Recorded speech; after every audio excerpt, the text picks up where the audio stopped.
रस्त्याची सुधारणा झाली नाही तर हक्कभंग प्रस्ताव दाखल होईल. आमदार राजेश क्षीरसागर यांचं धाडसी वक्तव्य.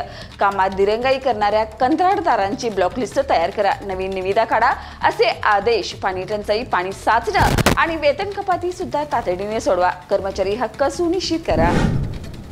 3200 लिटर दूध मोफत वाटप. मुले आणि वयोवृद्धांसाठी दिलासा. दक्षिण सोलापूर, उत्तर सोलापूर आणि म्हाडा तालुक्याच्या गावामध्ये पोहोचली मदत. तहसीलदार आणि शासकीय अधिकाऱ्यांच्या उपस्थितीत यशस्वी झालं दूध वाटप.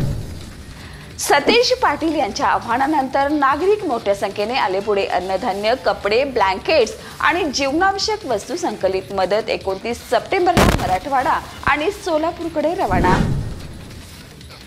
जिल्ह्यात शुक्रवारी दुपारपासून जोरदार पाऊस सुरू. हवेत गारठा कायम. आगामी 4 दिवस जिल्ह्यात सतत पावसाची शक्यता. हवामान विभागाचा इशारा. सोयाबीन आणि भुईमूग काढणीवर पावसामुळे नुकसान. नवरात्रीत म्हाडा कर्मचाऱ्यांसाठी 25,000चा दिवाळी बोनस जाहीर. महिला व बालविकास विभागाच्या अंगणवाडी सेविकांसाठी 2,000चा बोनस. रेल्वे कर्मचाऱ्यांना 78 दिवसाचा पगार बोनस लवकरच खात्यात.